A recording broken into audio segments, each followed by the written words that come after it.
आवाज आ रही है? आ रही गुरुदेव आ रही। हैं? आ रही है। एक कुछ चर्चाएं चल रही थी। हाँ, करिए करिए करिए, दो एक सेकंड करिए, चर्चा करिए। नहीं हो गया हम। गुरुदेव, क्योंकि टेक्निक के बारे में बहुत सारी चीजें चल रही थी और उसी में और डिस्कशंस हो रहे थे कि किस प्रकार से तकनीक है या तकनीक आज ग्रह गोल तारों का जो आगम में वर्णन आता है उस वर्णन को कैसे किस प्रकार से हम लोग ले लेंगे। कि थाली वाली जम्बूद्वीप की रचना है, किंतु जम्बूद्वीप थाली की जैसा उस पे और भी जो वर्णन आता है उपलब्ध आगम में कि भाई चित्रा पृथ्वी जो है वो एक योजन ऊपर उठी हुई है। तो उस वो तो कैसे है, तो तंबू के आकार की उठी हुई है। तो उसकी अपेक्षा से देखा जाए तो एक हेमिस्फीयर हो जाएगा। और वो अगर हम्म, देखेंगे तो उसके ऊपर हम सारे आज के आरेखन की जो ग्रह आपके चल जो रहा श्रीरंग वाला। द्वीप और समुद्र है वो लगा देंगे तो बिल्कुल सारी चीजें समझ में आती है। हम्म। इसका श्लोक वार्तिक जी में जो तीसरा अध्याय है ना, हाँ तीसरे अध्याय श्लोक वार्तिक की जो तीसरा अध्याय तत्पर सूत्र का तीसरा अध्याय है। जी। तो तीसरे अध्याय में लोक का वर्णन है। तो लोक कैसा है, किस प्रकार का है, ये तो आगम में बताया गया है, त्रिलोक सार में, त्रिलोक प्रणति में। जी। लेकिन इसकी सिद्धि प्रैक्टिकल कि हम लोगों के लिए किस प्रकार से होगी, ये श्लोक वार्तिक जी में बहुत अच्छा समझाया है। अभी मैं आपकी चर्चा सुन रहा था 2 मिनट में, 2 मिनट पहले है।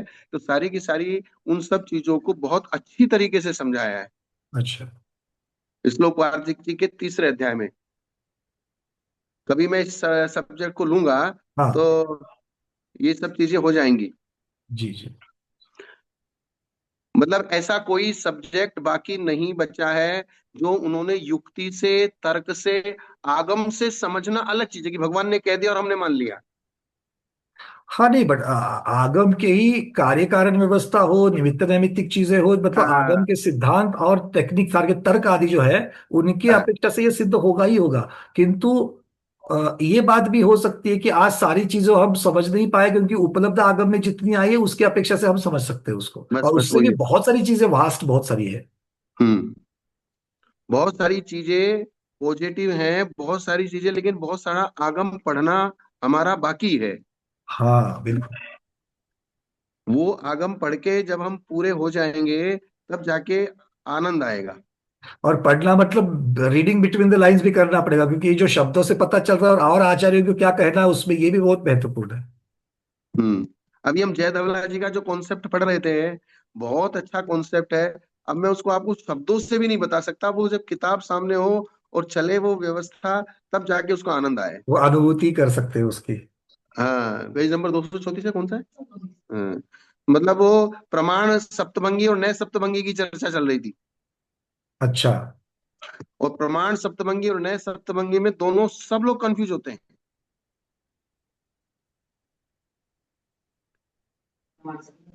प्रमाण सप्तभंगी क्या है और नए सप्तभंगी क्या है? अच्छा, कल सप्तभंग मैंने, तो सप्तभंग तो पता है, बट सप्तभंग को नए और प्रमाण दोनों में लगा करके। हाँ, वही सातों के सातों भंग प्रमाण रूप है, वही सातों के सातों भंग नए रूप है। जी। कल मैंने आपको एक सब्जेक्ट दिया था, गुणों द्रव्याश्रय निर्गुणा गुणा। हाँ बिल्कुल, उसके बारे में थोड़ा देखा। जो उस पे दो चीजें गुरुदेव बात बिल्कुल वहां पर स्पष्ट होती है। क्योंकि द्रव्य की परिभाषा जो पहले करके आए थे कि गुरु द्रव्यम गुण और पर्याय वाले द्रव्य होते हैं, तो पर्याय की चर्चा हो गई, तो द्रव्य गुण क्या है इसकी चर्चा करने के लिए ये सूत्र आया है, जिसमें गुण हम्म, के बारे में दो चीजें इस सूत्र में बनती है। एक तो हम्म, द्रव्याश्रय और दूसरा निर्गुण। निर्गुण मतलब हम्म, एक गुण दूसरे गुण के अधीन या दूसरे गुण रूप परिणत नहीं होता, या ना ही दूसरे गुण उसमें दूसरा गुण की अपेक्षा से वो हो जाता है। मतलब ज्ञान गुण है तो ज्ञान गुण कभी दर्शन गुण नहीं होगा। अभी चर्चा भी हम लोग थोड़ा कर ही रहे थे यहाँ पर कि किस किस ने इसका स्वाध्याय किया, तो एक दीदी ने इस प्रकार से भी उसका कहा, बहुत अच्छा उदाहरण दिया उन्होंने कि ज्ञान गुण दर्शन गुण नहीं होगा, ज्ञान गुण होगा। और ज्ञान गुण कभी जीव द्रव्य को छोड़ करके नहीं होगा, मतलब वो हमेशा से द्रव्य आश्रय से रहेगा। किंतु आगम की अपेक्षा से उसको गुण और गुणी को अलग करके भी देख सकते हैं कथनचित, और गुण और गुणी को अभेद रूप से भी हम लोग देख सकते हैं। तो मुख्यतः से उसमें जो निर्गुण शब्द है, ये दो आदि जो अणु के जो बंध होते हैं, दो या फिर संख्यात असंख्यात अनंत परमाणु के जो बंध होते हैं, बंध होने के पश्चात बंद हो गया तो हमें एक दिखता है कि भैया ठीक है, पहले रूखा हुआ रूखा एक कागज था, दूसरा रूखा कागज था, दोनों एक दूसरे को नहीं लगते थे। अब एक को पानी लग गया तो दोनों एक दूसरे को चिपक गए। अब चिपक गए मतलब स्निग्धता और रुक्षता की अपेक्षा से वहां पर बंध का कार्य हो गया, किंतु स्निग्ध रुक्त जो गुण है वो स्निग्ध ही रहा, रुक्ष गुण जो है रुक्ष ही रहा। एक ने दूसरे को अपने तरीके में परिणमा दिया, मतलब उसके ऊपर वो हावी हो गया, इसलिए वो कार्य वहां पर हो गया, ये दिख सकते हैं। एक का प्रभाव ज्यादा हो गया, किंतु गुण जो है वो गुण बदल करके वो नहीं जाएगा। तो इस तरीके से ये निर्गुण शब्द की परिभाषा वहां पर वो समझाते हैं। बहुत सारी उसके ऊपर और भी चर्चा वहां पर उस गाथा के अनुसार पुष्पा स्वामी ने की है, बट मुख्यतः से ये चीज, और दूसरा द्रव्य का आश्रय। जो द्रव्य का आश्रय है वो सदा द्रव्य के आश्रय से रहते हैं, वे गुण है, इस प्रकार की परिभाषा करी है। मतलब गुण कभी भी द्रव्य को छोड़ करके नहीं होंगे, ये बात भी उन्होंने वहां पर समझाई है। तो ये दो हम्म। चीजों की अपेक्षा से वहां पर मुख्यता से वर्णन आया है। हम्म। अब आप इसके ऊपर विशेष रूप से, क्योंकि मुझे ये पता है कि श्लोक वार्तिक राजवार्तिक में इसके ऊपर और भी बहुत डिटेलिंग में चर्चा होती है, तो अब उसकी अपेक्षा से आप बताइए, क्योंकि हम उसके लिए लालायित थे। मंगलाचरण कर लेता हूँ पहले। हाँ जी, बोले। सिद्धे जय प्रसिद्धे चौव्याराणा फलम पते वंदिता अरहंते वो क्षमाराहणा कमसो। जय बोले अनंतानंद परम सिद्ध भगवान की जय। देवादिदेव 1008 आदिनाथ भगवान की जय। 1008 महावीर भगवान की जय। परम पूज्य आचार्य श्री समंत्र भद्राचार्य विद्यानंद आचार्य यति वृषभाचार्य गुणधर आचार्य धरसेन पुष्पदंत भूतबली वीरसेन स्वामी आदि समस्त पूर्वाचार्यों की जय। परम पूज्य आचार्य शांत सागर जी, आदि सागर जी, महावीर कीर्ति मल सागर, सन्मत सागर जी, कुंतु सागर जी महाराज की, आचार्य गुरुदेव श्री पद्मनंदी जी महाराज की जय। जिनवाणी माता की जय। श्रीमद जैन धर्म की जय। आचार्य भगवत श्री वैराग्यवंत जी महाराज की जय, आचार्य संघ की जय। गुरुदेव, आपके श्री चरण में हम सभी स्वाध्याय योग शुद्धि पूर्वक नमोस्तु करते हैं और आपसे विनती करते हैं गुरुदेव, हमें हमारा रत्नत्रय उच्च हो, रत्नत्रय मार्ग पर हम आगे बढ़े, इसलिए देशना दीजिए भगवान। नमोस्तु नमोस्तु नमोस्तु आचार्य। देखिए, पहले मैं इसका थोड़ा सा समझा देता हूँ आपको। द्रव्याश्रय निर्गुणा गुणा, जी। और ये जितने भी और आज तक हम भी सब यही समझते थे। आपके कहने का सार यही था कि एक गुण में दूसरा गुण नहीं होता है, इसका मतलब निर्गुण होता है। जो हाँ, निर्गुण वहां विशेषण दिया गया है, वो निर्गुण का विशेषण एक गुण में दूसरा गुण नहीं होता है। यही है ना? प्रधानता से यही है। हाँ, मुख्यता से यही है। अब आप इसके कथनचित इसमें, लगा करके अगर और कोई होगा वो आप बताएंगे अभी। हाँ, अब इसमें क्योंकि सब लोग बचपन से हम भी यही सुनते आ रहे हैं और सब लोगों के द्वारा यही कहा जा रहा है और इसी प्रकार से व्याख्याएं की जा रही हैं। लेकिन जो सर्वार्थ सिद्धि जी की व्याख्या है, सर्वार्थ सिद्धि की व्याख्या, राजवार्तिक की व्याख्या और श्लोक वार्तिक की व्याख्या, इन तीनों व्याख्याओं में जो एक विशेष सब्जेक्ट यहाँ पे आया है, वो हम आपको थोड़ा सा बताते हैं। जी। सूत्र है द्रव्याश्रय निर्गुणा गुणा। गुण के दो विशेषण हैं। गुण के दो विशेषण। दो विशेषण हैं। एक विशेषण है द्रव्याश्रय, अर्थात गुण द्रव्य के आश्रय रहते हैं। ये आपने बता दिया। अन्य मति जो ये मानते हैं गुण अलग पड़े थे फिर भी आके द्रव्य में मिल जाते हैं, ऐसा नहीं है। अर्थात गुण द्रव्य के आश्रय से रहित है, आश्रय से रहते हैं। अब यहाँ इस द्रव्य आश्रय शब्द का अर्थ क्या है? आश्रय शब्द अधिकरण अर्थ है। जो जिसके आधार से रहता है वो उसका आश्रय कहलाता है। जी। तो द्रव्य शब्द का अर्थ है उत्पाद व द्रव्य युक्तम सत। वो सत की परिभाषा है और सत ही द्रव्य का लक्षण है। और ऐसा द्रव्य जिनका आश्रय है या ऐसे द्रव्य का जो आश्रय लेते हैं वे द्रव्याश्रय कहलाते हैं। ये बहुब्री समास हुआ। जी। अब दूसरा, गुणों से निष्क्रांत, गुणों से रहित को निर्गुण कहते हैं। क्या? एक निर्गुण का अर्थ वो भी है, निर्गुण जिसमें गुण नहीं है, गुण से अतीत है, वो निर्गुण।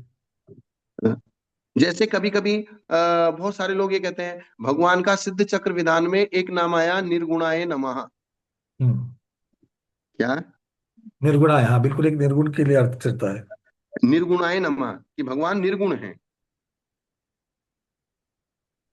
तो इस प्रकार जो द्रव्य के आश्रय हैं और स्वयं निर्गुण है उनको गुण समझना, अन्यथा गुणों की परिभाषा नहीं हो सकती। यहाँ तत्वार्थ सूत्र में द्रव्य की परिभाषा, गुण की परिभाषा और पर्याय की परिभाषा, ये तीन परिभाषाओं के लिए ये लास्ट के सूत्र हैं। जी। अब गुण के प्रतिपादक सूत्र में द्रव्याश्रय पहला विशेषण। इस विशेषण का कथन करने से गुणों के स्वरूप का निर्णय हो जाता है। क्या? तो इस जिज्ञासा के लिए समाधान करते हैं, द्रव्याश्रया इस विशेषण का कथन करने से ये निर्णय कर लिया जाता है कि गुणों के आश्रित रहने वाला जो गुणत्व है,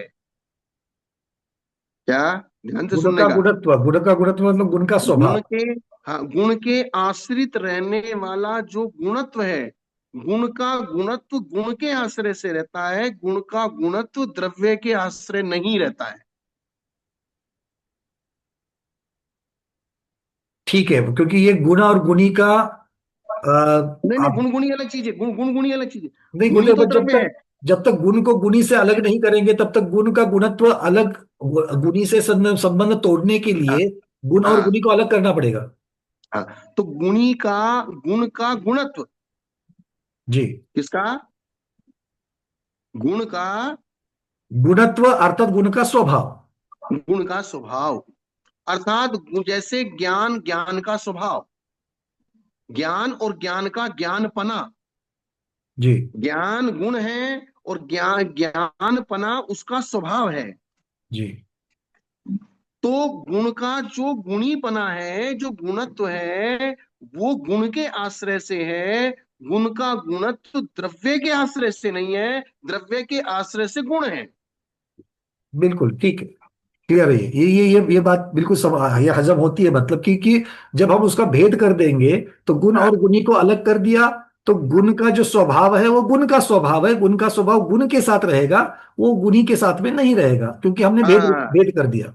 गुण का स्वभाव द्रव्य के आश्रय नहीं है, द्रव्य के आश्रय गुण है। पर और अगर, ये कथन कथनचित की अपेक्षा से होगा, और कथनचित जब गुण का गुणत्व का गुण के साथ संबंध है और गुण का द्रव्य के साथ संबंध है, तो गुणत्व का द्रव्य के साथ भी वो संबंध कर देंगे वो। वो उपचार, हाँ, मतलब इस प्रकार से भी आ जाएगा। वो उपचार। तो गुण का गुणत्व जो स्वभाव है वो गुण के अंदर है, और गुण जो है वो द्रव्य के अंदर है। जी ठीक है, ये क्लियर है। जैसे बड़े डब्बे में छोटा डब्बा और छोटे डब्बे में छोटा डब्बा, जी बिल्कुल। क्या, बिल्कुल उसी तरीके से करेंगे तो सबसे अंदर वाले डब्बे का संबंध अब बीच वाले डब्बे से है। हाँ। और उपचार से कहेंगे तो सारे बड़े डब्बे में ही अंदर के दोनों डब्बे हैं। तो ये कथन करने की पद्धति अलग अलग हो जाएगी। कथन करने की पद्धति अलग अलग हो जाएगी। तो इसलिए यहाँ क्या कहा गया कि गुणों के आश्रित रहने वाला गुणत्व, वो गुणत्व स्वभाव है गुण का, वो स्वभाव गुण नहीं है। ठीक है, मतलब वहां पर भी स्वामी और स्वरूप ये दोनों को अलग अलग कर दिया। अलग अलग कर लिया, अर्थात गुणत्व गुणों के आश्रय से होता है, जो गुणों के आश्रय से होता है वो गुण नहीं होता है, क्योंकि गुण की परिभाषा द्रव्य आश्रय लिखी है, जी गुण की परिभाषा गुणाश्रय नहीं लिखी। जी, गुण की पहचान द्रव्याश्रय से है। द्रव्य आश्रय से है, गुण की पहचान गुणाश्रय से नहीं है। जी ये इसलिए द्रव्याश्रय जो विशेषण दिया है, वो गुण में जो गुणत्व है उसको निराकरण करने के लिए ये बात बताई गई है। जी गुरुदेव, इसमें अभी एक कुछ, ही बात है, एक बात समझनी है, मतलब आप बता ही रहे हो, किंतु एक बात अभी, मतलब अब एक नई अंदर से उठ रहा है कि अब इसका एप्लीकेशन देखना है, इस हाँ, चीज का दृष्टांत के द्वारा। अब जैसे दृष्टांत मैंने दिया ना, जैसे एक छोटा बड़ा डब्बा, बड़े के अंदर एक छोटा डब्बा गुण, और गुण के अंदर उसका गुणत्व। जी बड़ा डब्बा द्रव्य, उस द्रव्य में अनंत गुण। जैसे तिल में तेल है और तेल की चिकनाई, हाँ तो चिकनाई का संबंध तेल से है, नहीं, कथनचित तिल से हाँ नहीं। हाँ, बस वो, उसको, क्योंकि हमको अभी भेद विवक्षा चलनी है। भेद विवक्षा करनी है, बिल्कुल ठीक। भेद विवक्षा इसलिए चलनी है क्योंकि हमको सबको अलग अलग समझना है। जी इसलिए अर्थात गुणत्व गुणों के आश्रित होता है, क्योंकि अगर इन्होंने एक द्रव्य की परिभाषा बनाई, गुण पर्यवद द्रव्यम, एक परिभाषा क्या बनाई, गुण पर्याय द्रव्यम। जो गुण और पर्याय से सहित होता है वो द्रव्य द्रव्य होता है, है। वो द्रव्य है। तो अगर ये परिभाषा हम नहीं बताएंगे तो गुण को भी द्रव्य की परिभाषा आ जाएगी। किसको, बिल्कुल, गुण को भी, क्योंकि वो इनडायरेक्टली वही बन जाएगा। क्योंकि गुण में गुण भी है और गुण की पर्याय भी है। तो जो गुण और पर्याय वाला है वो द्रव्य है, इसलिए एक गुण भी द्रव्य हो जाएगा। ये बात बहुत गंभीर है। बट अकेला गुण वाला द्रव्य नहीं होगा, पर्याय हाँ, और गुण दोनों वाला द्रव्य होगा। अगर हम इस तरीके से परिभाषा नहीं करेंगे तो अकेला गुण द्रव्य पर द्रव्य हो जाएगा, क्योंकि गुण पर्यवत द्रव्यम की परिभाषा के अनुसार, जी। क्योंकि वो गुण तो है ही, वो गुण है ही और गुण में पर्याय होती हैं, तो गुण और पर्याय जिसकी होती है वो द्रव्य होता है। क्योंकि गुण का लक्षण पर्यायों में नहीं होगा, क्योंकि पर्याय नाशवंत है और गुण नाशवंत नहीं है। नहीं नहीं नहीं नहीं, यहाँ क्या बताया जा रहा है कि गुण और पर्याय द्रव्य का लक्षण है, अर्थात जिसमें गुण और पर्याय पाई जाती है वो द्रव्य है। वो एकत्रितता की अपेक्षा से हो गया। हाँ, तो अब ये समस्या ये हो रही है कि गुण का गुणत्व गुण के आश्रय से नहीं मान के, गुण का गुणत्व अगर द्रव्य के आश्रय से मानेंगे, या अच्छा। गुण का गुणत्व तो गुण का गुणत्व गुण के आश्रय से होने के कारण से वो क्योंकि जो गुण का जो एक परिभाषा बताई है कि वो द्रव्य के आश्रय होता है, गुण के आश्रय नहीं होता। गुण के आश्रय रहने वाला गुण की परिभाषा में नहीं आता, द्रव्य के आश्रय में रहने वाला गुण की परिभाषा में आता है, गुण के आश्रय में रहने वाला गुण की परिभाषा में नहीं आता। हाँ भाई, आश्रय तो ठीक है, हाँ वो ये बात भी क्लियर है, क्योंकि द्रव्य के आश्रय से गुण है, इसलिए गुण की परिभाषा द्रव्य के आश्रय हो गई, गुणत्व की परिभाषा गुण के आश्रय से हो जाएगी। हाँ, गुणत्व की परिभाषा गुण के आश्रय से हो जाएगी। गुण के आश्रय से हो जाएगी। अब जिसके आश्रय गुण है वे गुणत्व या सर्वज्ञ भगवान के द्वारा जानने योग्य ज्ञेयत्व धर्म भी गुण है। ये व्यवस्था नहीं की जा सकती, क्योंकि गुणों के उन धर्मों का परमार्थ से गुणों से कथनचित अभेद होने से गुणत्व का उपचार किया जाता है। यदि वास्तव में गुणत्व को गुण मान लिया जाए, गुणत्व को गुण। गुण मान लिया जाए तो गुणों के द्रव्य होने का प्रसंग आ जाएगा। गुणत्व को गुण माना जाए तो गुण को ही द्रव्य मानना पड़ेगा। हाँ, क्योंकि हाँ। परिभाषा हमने दी गुण पर्यवत द्रव्यम। परिभाषा हमने क्या दी? गुण और पर्याय वाला द्रव्य होता है। तो गुण में गुण बना गया, गुण के गुणत्व को, तो इसलिए गुण गुण का आश्रय हो गया। जो जो जो गुण का तो गुणत्व किसके आश्रय रहा? गुण के आश्रय रहा, तो गुण द्रव्य हो गया और उसका गुणत्व उसका गुण हो गया, और पर्याय उसमें होती है, तो इसलिए एक गुण भी द्रव्य गुण गुण पर्यवत की परिभाषा से द्रव्य की परिभाषा में आ गया। जी। और अब देखो, गुणत्व धर्म वाला गुण भी द्रव्य हो जाएगा। जिस प्रकार गुणों के गुणत्व धर्म उपचार से गुण है, गुणत्व को उपचार से गुण कहा गया है। मुख्य गुण तो गुण है और उसका गुणत्व उपचार से गुण है। उसी प्रकार द्रव्यों में गुण उपचार से है, क्योंकि इन दोनों में कोई विशेषता नहीं है। ऐसा कहना भी युक्ति रहित है, क्योंकि किसी में मुख्य गुणों को स्वीकार किए बिना उपचार का अभाव होता है। इसलिए जो द्रव्याश्रय दिया है, ये गुण का लक्षण दिया है, गुण को द्रव्य के आश्रय में ही रहना है तो ही गुण की परिभाषा बनेगी, गुण के आश्रय में रहने वाले की गुण परिभाषा नहीं बनेगी। जी जी जी, ये क्लियर है। गुण के आश्रय में रहने वाले की गुण परिभाषा नहीं बनेगी, गुणी के द्रव्य के आश्रय में रहने वाले की ही गुण परिभाषा बनेगी। अब दूसरा जो पद दिया है इन्होंने निर्गुणा, निर्गुणा पद क्यों प्रयोग किया है? अब निर्गुणा पद इस बात को समझने की बात है कि यहाँ ये वाली बात नहीं कि ज्ञान गुण में दर्शन गुण नहीं होता, ये विवक्षा यहाँ पर नहीं है। अच्छा। हाँ, ये बात पहले अपने ध्यान में ले आओ। मतलब यहाँ बताने का कारण अलग है। हाँ, इसीलिए इस निर्गुण शब्द को ही समझना है, क्योंकि इस निर्गुण शब्द को सब और सब यही समझते हैं कि ज्ञान में दर्शन नहीं है, अस्तित्व में वस्तुत्व नहीं है, वस्तुत्व में प्रमेयत्व नहीं है। इसीलिए पर मैं समझाने की कोशिश कर रहा हूं। अच्छा, पर क्या होता है वो?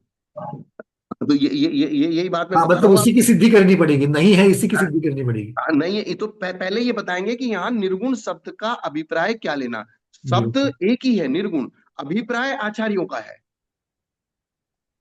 और जो निर्गुण शब्द हमारा जो अभिप्राय है वो हमारा मदर लैंग्वेज का है, यानी कि जन्मजात जो हम समझते हैं, अरे निर्गुण, इसमें कोई एक गुण में दूसरा गुण नहीं है, बस ये हमारा जो है मदर लैंग्वेज है। हम्म। इस सूत्र में कथित निर्गुण इस पद के निर्देश से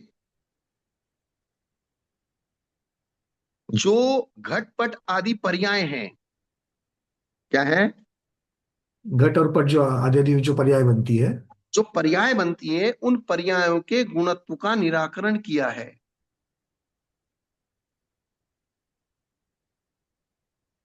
भले ही कार्य द्रव्य अपने कारण हो रहे दूसरे द्रव्य के आश्रित हो रहे हैं। एक कार्य द्रव्य होता है, कारण द्रव्य होता है। हम्म। क्या होता है? कारण द्रव्य, कार्य द्रव्य।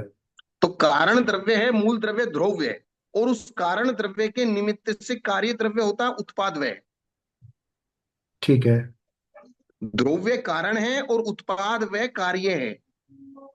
जैसे द्रव्य स्वभाव है और हाँ, उससे वो बनेगा।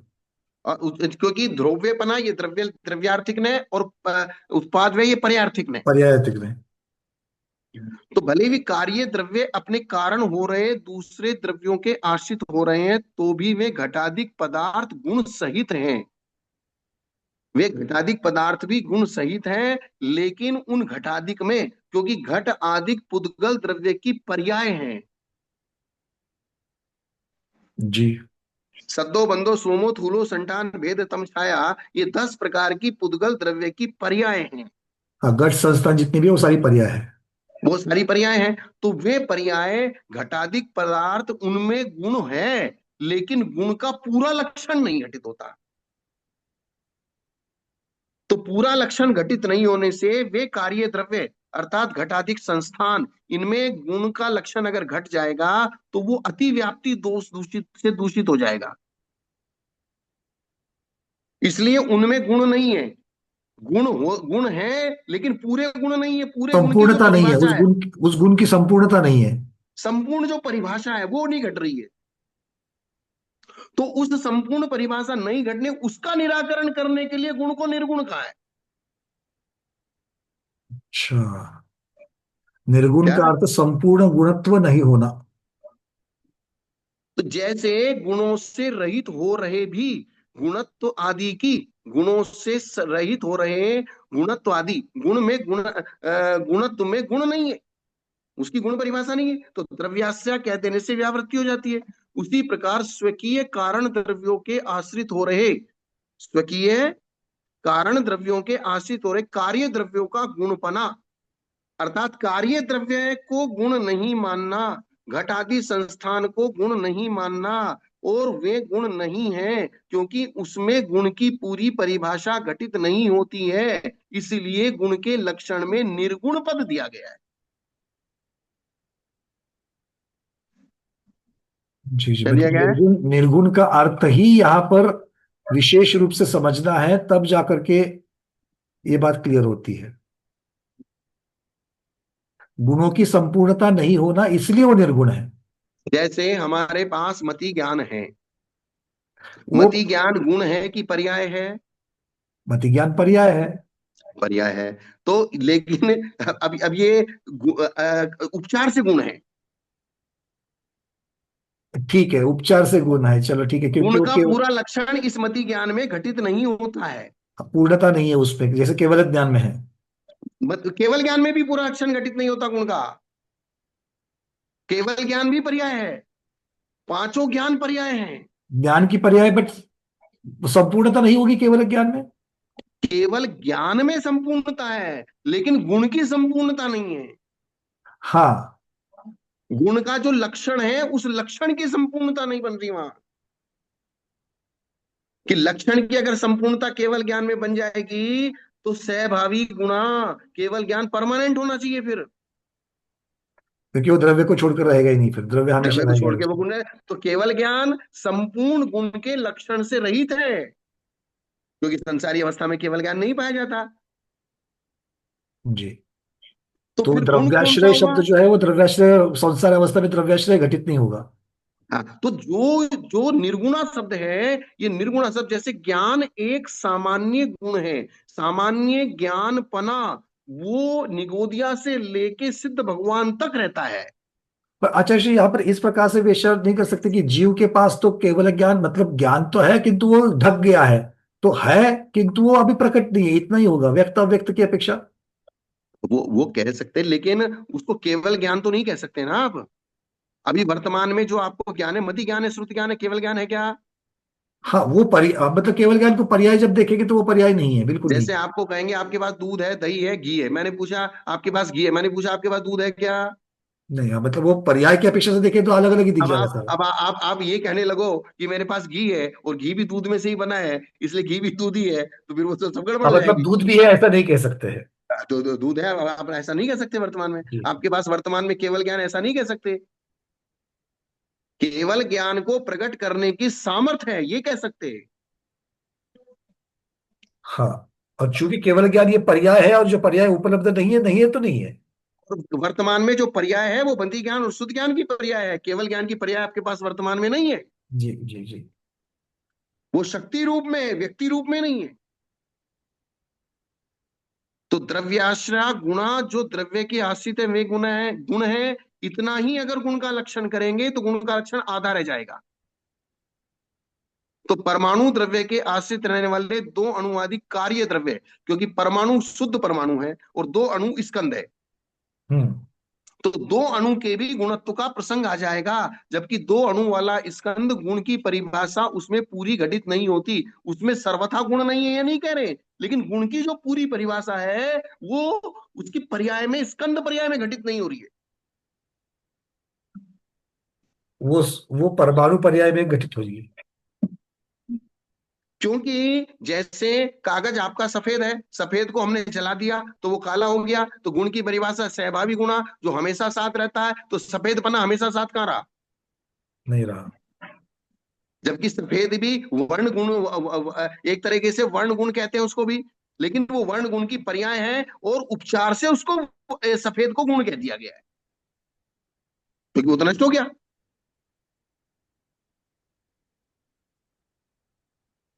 बात समझ में आई क्या मेरी?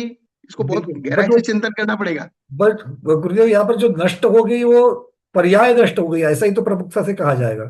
तो पर्याय नष्ट हो गई, लेकिन गुण भी पर्याय को गुण भी द्रव्य को छोड़ के थोड़ी रहते हैं। बिल्कुल, मतलब वो पर्याय जो नष्ट हो गई, उस पर्याय का जो उस समय जो गुण था, गुण पर्याय जो थी वही नष्ट हो गई। क्योंकि एक द्रव्य की पर्याय होती है, एक गुण की पर्याय होती है। हम्म। अब जो उसमें शाश्वत कौन है? वर्ण नाम का गुण शाश्वत है, वो द्रव्य हो जाएगा। वो द्रव्य है, और उसको आधार करके जो उस वर्ण गुण की पर्याय बदलती हैं, हरा पीला काला नीला लाल, ये गुण नहीं है, ये पर्याय है, और इन पर्यायों का निराकरण करने के लिए निर्गुण शब्द का है। जी जी जी। क्या क्या? बिल्कुल, ये पर्यायों का निराकरण करने के लिए, और क्योंकि वहां पर पूर्णता से गुणत्व गुण नहीं है, इसी इसको दिखाने के लिए। क्योंकि कहीं आप पर्याय, क्योंकि लोग व्यवहार में भाई इसमें काला गुण है, इसमें सफेद गुण है, इसमें जो कहा जा रहा है ये सिर्फ उपचार से कहा जा रहा है। गुण की जो परिभाषा है वो उनमें पूरी तरीके से घटित नहीं होने से, वो अगर उनमें गुण की परिभाषा, पर्याय में गुण की परिभाषा चली जाएगी तो अतिव्याप्त लक्षण हो जाएगा गुण का।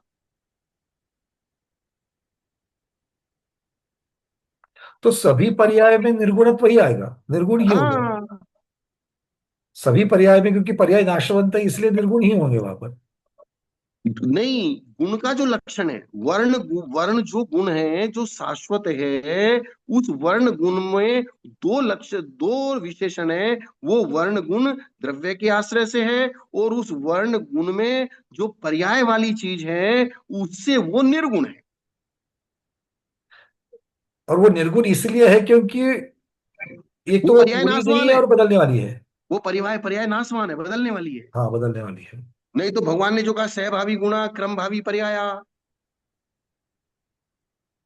परंतु निर्गुणा इस पद के प्रयोग से दो अणु आ घटपट आदि पर्यायों के गुणत्व का निराकरण हो जाता है, क्योंकि दो अणु, तीन अणु घटपट आदि कार्य द्रव्य रस रूप आदि गुणों से युक्त हैं। अतः उनके भी द्रव्यत्व की तो सिद्धि हो जाएगी, लेकिन गुणत्व में पूरे गुण की परिभाषा उनमें नहीं घट रही है। इस उक्त द्रव्याश्रया निर्गुणा इस पदों के कथन से घट की आकृति या मति ज्ञान आदि के भी गुणत्व का खंडन कर दिया गया है। द्रव्याश्रया और निर्गुणा, ये जो दो पद विशेषण दिए हैं, घट की आकृति का भी गुण से खंडन कर दिया गया है, और मति ज्ञान आदि के भी गुण का खंडन कर दिया गया है। ये मति ज्ञान आदि गुण नहीं है, क्योंकि इसमें गुण की परिभाषा पूरी घटित नहीं हो रही, और घट के संस्थान आकृति आदि जो हरा नीला पीला काल है, उनमें भी गुण की परिभाषा नहीं है, क्योंकि घट संस्थान आदि द्रव्य की पर्याय हैं, गुण नहीं। अर्थात प्रदेशत्व गुण का विकार आकृति है, और चेतना गुण का पर्याय मति ज्ञान है। ये गुणों की पर्याय गुणों में रहती हैं। ये गुणों की पर्याय किसमें रहती हैं? गुणों में। गुणों में रहती हैं। और गुण की परिभाषा क्या है? द्रव्याश्रय। गुणाश्रय, द्रव्याश्रय। गुण द्रव्याश्रय। की परिभाषा क्या है? द्रव्याश्रय। द्रव्याश्रय। गुण की परिभाषा गुणाश्रय में जो रहता है वो गुण नहीं है, तो गुण के आश्रय में गुण की पर्याय रहती है। गुण के आश्रय में, गुण की पर्याय। और गुण द्रव्य के आश्रय, हमको द्रव्य के आश्रय वाला चाहिए, वो गुण है। गुण के आश्रय रहता है वो गुण की पर्याय है, वो गुण नहीं है। इसको कह, इस चीज को बताने के लिए निर्गुण शब्द का प्रयोग किया गया।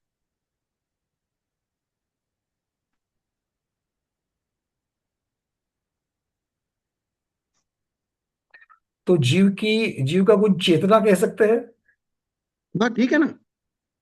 मतलब वहां पर पूर्णत्व, पूर्णत्व की अपेक्षा से किया। जैसे जीव जीव का एक गुण माना हमने, सामान्य गुण माना चेतना गुण, और चेतना गुण की पर्याय मति ज्ञान, शुद्ध ज्ञान, अवधि ज्ञान, मन परिज्ञान और केवल ज्ञान। अभी उपयोग में ध्यान और दर्शनोपयोग जो है वो सारे चेतना की पर्याय आ जाएगी। तो परमानेंट कौन पाया जाएगा?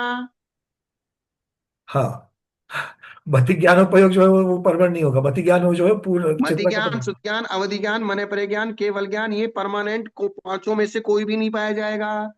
केवल ज्ञान होगा तो चार गायब हो जाएंगे, चार रहेंगे तो केवल ज्ञान गायब हो जाएगा। जी।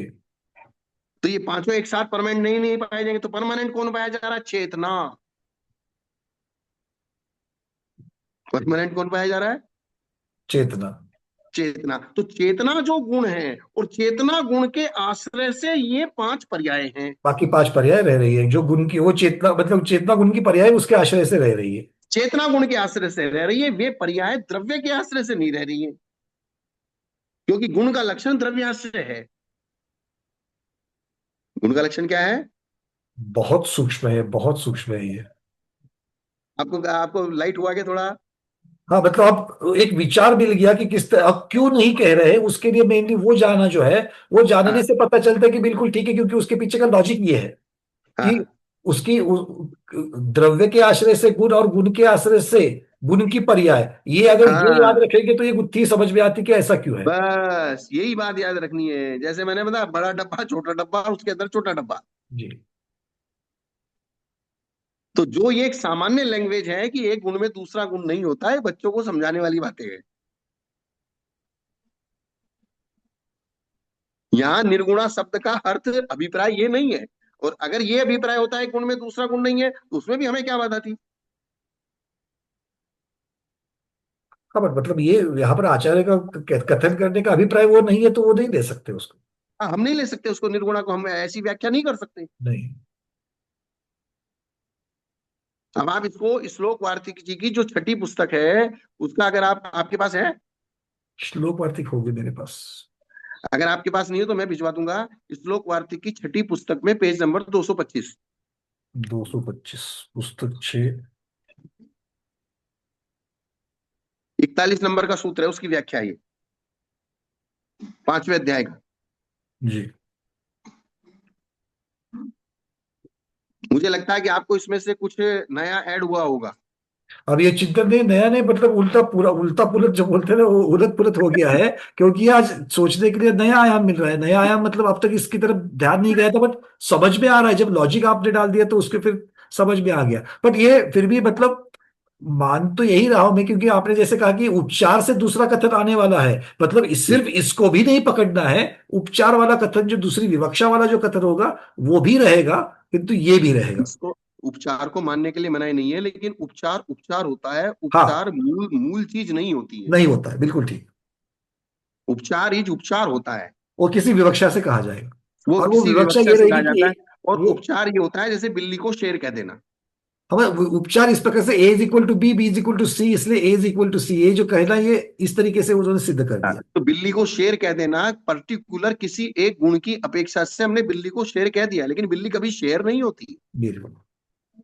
तो ये मति ज्ञान वाला उदाहरण जो था ना, वो उसमें से ये अच्छी तरीके से क्लियर, और डब्बे वाला भी, मतलब ये दोनों से हाँ होता है। हाँ हाँ अंदर वाला जो सबसे छोटा डब्बा है वो हमेशा बीच वाले डब्बे के अंदर ही रहेगा।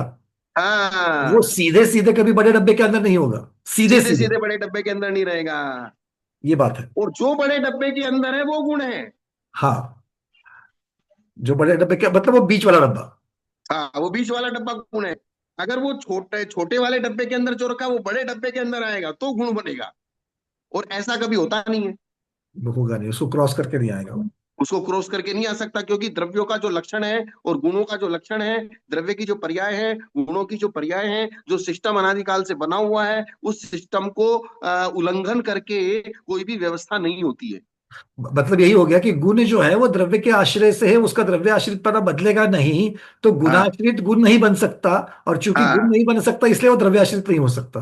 तो गुणाश्रित तो या तो गुण की पर्याय रहेगी या गुण का गुण बना रहेगा।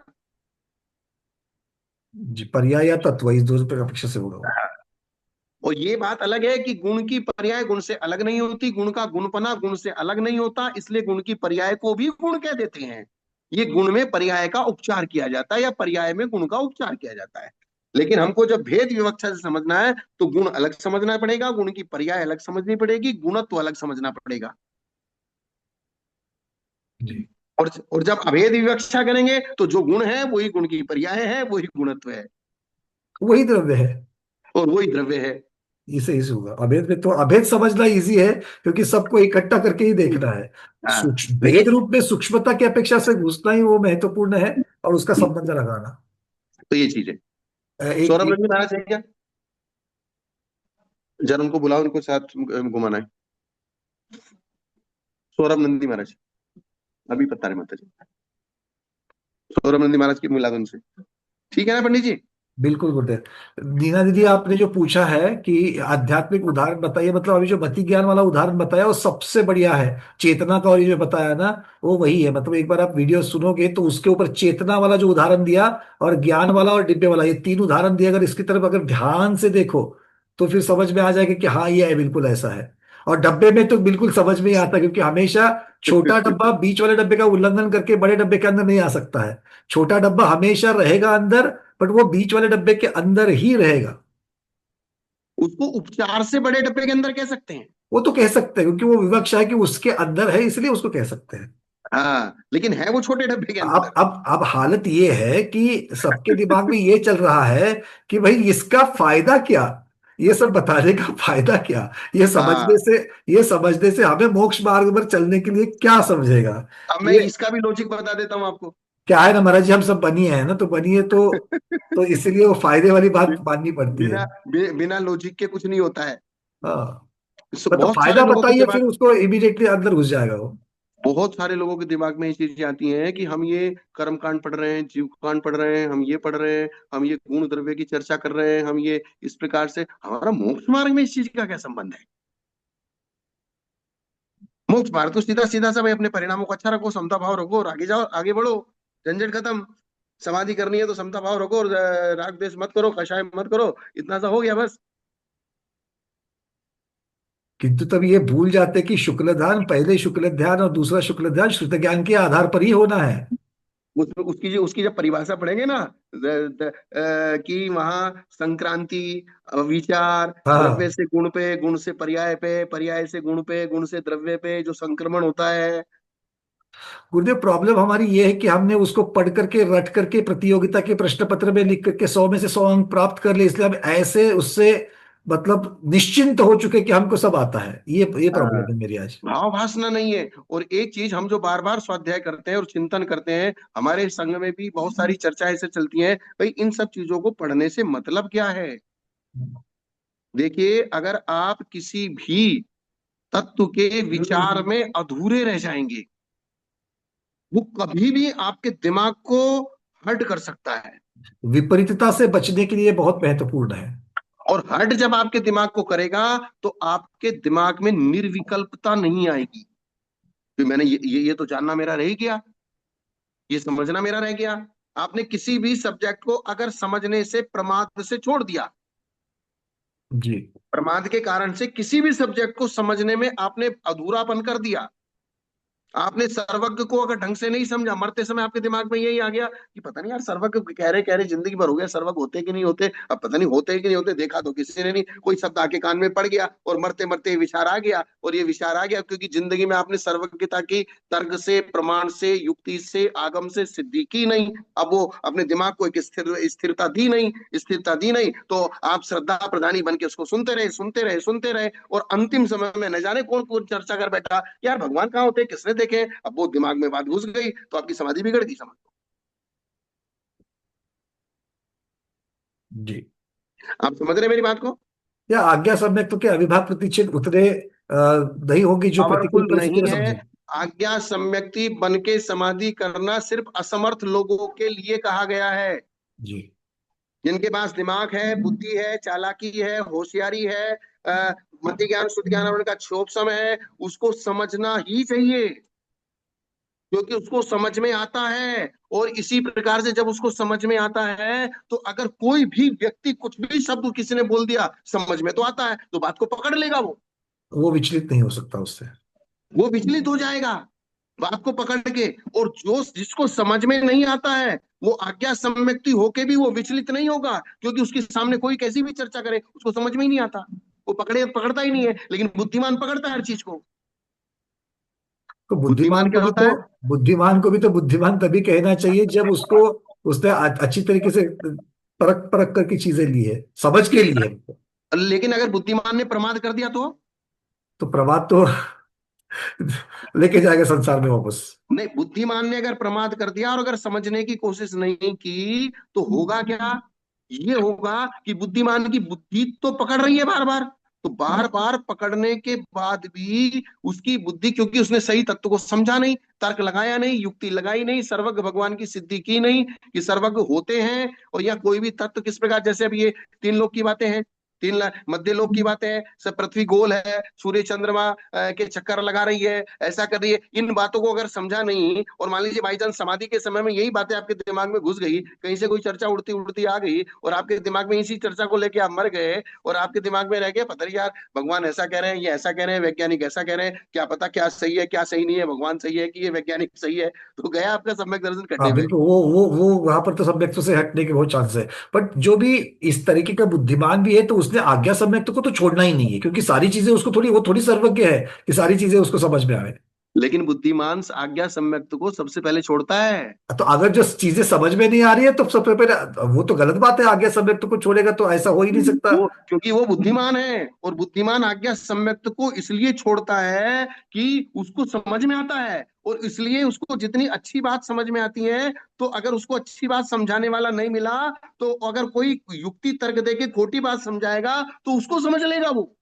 तो कम से कम बुद्धिमान ने इतना तो सोचना चाहिए कि भैया जो भी कुछ सारी चर्चा आएगी, सारे चर्चा करने वाले छद्मस्त है, कोई केवली नहीं है। तो अगर हमारे दिमाग में नहीं आता है, समझ में नहीं आती बातें, तो वो जो आज्ञा सम्यक से समझाए उसको पहले लेना है। इसलिए उन्होंने कहा है, अष्ट सहस्त्री को पढ़े बिना कोई जैन होता नहीं है, और अष्ट सहस्त्री को पढ़े बिना अगर कोई जैन है तो उसकी कीमत नहीं है। क्या? कष्ट सहस्त्र की बात कर दी आपने। हाँ, ज्ञानमती माता जी ने टीका की है उसकी। जी जी जी। न्याय का ग्रंथ है सबसे बड़ा। परीक्षा मुख का ये है ना टीका, और आपकी मीमांसा की टीका, देवागम स्तोत्र। देवागम स्तोत्र की टीका। क्योंकि अष्ट सहस्त्री को पढ़े बिना अगर कोई जैन है, वो उसका जैनपना कब खत्म हो जाएगा ये हमको भी मालूम नहीं पड़ेगा। और अष्ट सहस्त्री जिसने पढ़ ली वो जैनीपन से हट नहीं सकता, क्योंकि उसने हर विचार को, हर तत्व को, हर चीज को युक्ति और आगम से, सिर्फ आगम से समझने मात्र से, क्योंकि हर मति अपने अपने शास्त्र को आगम कहता है, हर मति अपने अपने भगवान को तीर्थंकर कहता है।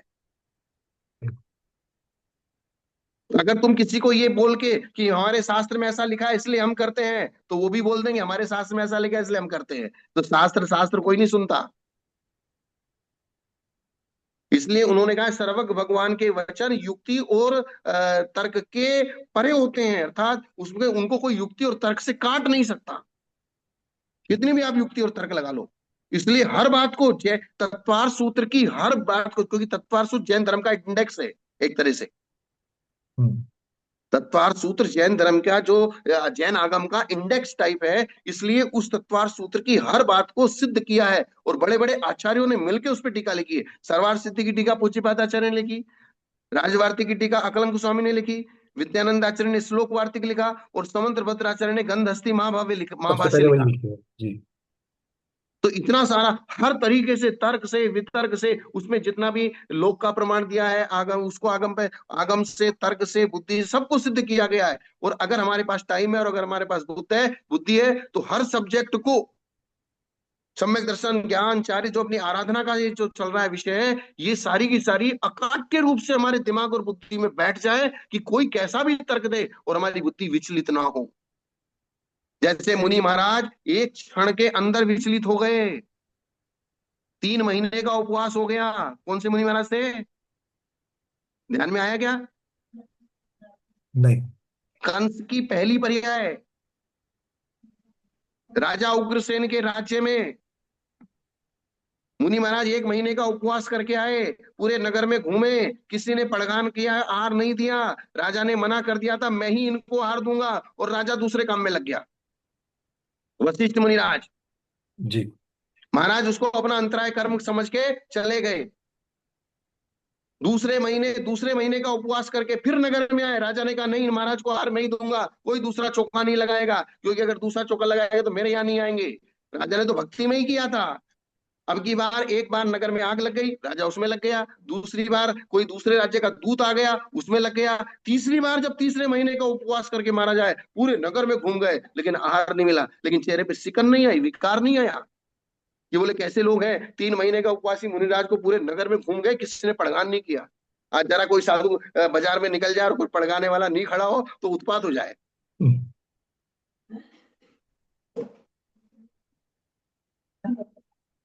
और तीसरी बार मतलब तीनों बार कारण हो गए, वे विश्राम करने के लिए बहुत थक गए, विश्राम करने के लिए नगर के मुख्य दरवाजे पर विश्राम कर रहे थे। श्रावक लोग बड़े आकुल व्याकुल हो गए, किसी ने चर्चा ये कर दी और उनका मरण समय निकट आ गया। मरण समय निकट आया, किसी ने चर्चा कर दी, क्या चर्चा कर दी उस अंतिम समय मरते समय में, कि बोले देखो हमारा राजा कैसा दुष्ट है, न खुद आहार देता है और न देने देता है। और ये शब्द जैसे ही मुनिराज के कान में पड़े, मुनिराज का क्रोध जागृत हो गया और उसी समय उनकी तपस्या से सिद्ध हुई 7 देवियां उनके पास आई कि बोले हमें क्या करना है। उन्होंने निदान बंद कर लिया कि अगली बार मैं इस राजा उग्रसेन का बेटा बन के बदला लूंगा, और उन देवताओं को कहा अगले जन्म में मेरा काम करना, और उसी समय मरण को प्राप्त हो गए और वे उग्रसेन की पटरानी के गर्भ में जाके स्थित हो गए। और जिस रानी को ये धोला हुआ था कि मैं अपने पति का छाती फाड़ के इसका खून पीऊं। ऐसा बेटा आएगा तो वही होगा। अब आप समझ राजा का ऐसा भाव नहीं था, राजा का ऐसा अभिप्राय नहीं था कि मैं महाराज को हार ना दूं। जी। तो ये चीज हो गई। अब आप देख लीजिए पूरी उसकी उनकी 3 महीने की जो मेहनत, 3 महीने का जो समता भाव था और 3 महीने का उपवास, और एक क्षण में वो जो एक शब्द कान में पड़ा, उस एक शब्द के कान में पड़ते ही सारी व्यवस्था को उलट पुलट कर दिया, सारी व्यवस्था खत्म हो गई। इसलिए अगर आपके पास तत्व विचार वाली दृष्टि नहीं, पहले तो उन्होंने विचार कर लिया कि मेरे कर्म का उदय, मेरे अंतराय कर्म का उदय, वो तो उस समय भी विचार कर लेते मेरे ही अंतराय कर्म का उदय, इसलिए राजा कैसा भाव हो रहा है, लेकिन नहीं विचार कर पाए, उस शब्द ने उनको विचलित कर दिया। इसलिए जीव कांड जी में चौथे गुण स्थान की परिभाषा लिखते हुए एक बात स्पष्ट कही है कि चौपसम सम्यक दृष्टि का सम्यक दर्शन कुतर्क से, कु आगम से, कु बुद्धि से, कु मोटिवेशन से, क्योंकि आजकल के ऐसे ऐसे फर्नाटेदार मोटिवेशन होते हैं आदमी को ऐसा लगता है बस यही भगवान है। जी, क्षायिक सभ्य दृष्टि का ऐसा करके भी नहीं जाएगा। हाँ, तो वो जो समझाने वाला है, उसके पास जो शब्द वर्गनाएं हैं, जो लैंग्वेज है, जो बोलने का तरीका है, और जो उदाहरण देने का तरीका, बिल्कुल ऐसा लगता है कि जैसे बस यही भगवान है, बस ये जो बिल्कुल कह रहा है ये बिल्कुल ठीक है। बस गया आपका सम्यक दर्शन, खत्म हो गया। इतनी सी उस क्षोभसम सम्यक दर्शन की इतनी सी परिभाषा है कि वो कब गायब हो जाएगा ये पता नहीं चलता। और वो इसलिए उस सम्यक दर्शन को स्थिर रखने के लिए न्याय ग्रंथ पढ़ना बहुत जरूरी है। जी। और न्याय ग्रंथ पढ़ने के लिए संस्कृत पढ़ना बहुत जरूरी है। इसलिए कभी कभी हम तो ये कहते थे कि संस्कृत पढ़े बिना तुमको सम्यक दर्शन ही नहीं होने वाला। आज्ञा सम्यक दर्शन हो जाएगा, लेकिन आज्ञा सम्यक दर्शन की कोई परिभाषा कहीं जिंदा कब कहाँ कब जिंदा होगी और कब वो सम्यक दर्शन की परिभाषा मर जाएगी, इसका कोई ठिकाना नहीं है। सही बात।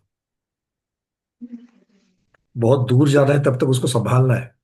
हाँ, क्योंकि वो सम्यक दर्शन हमें चाहिए, हम छोड़ नहीं सकते उसको।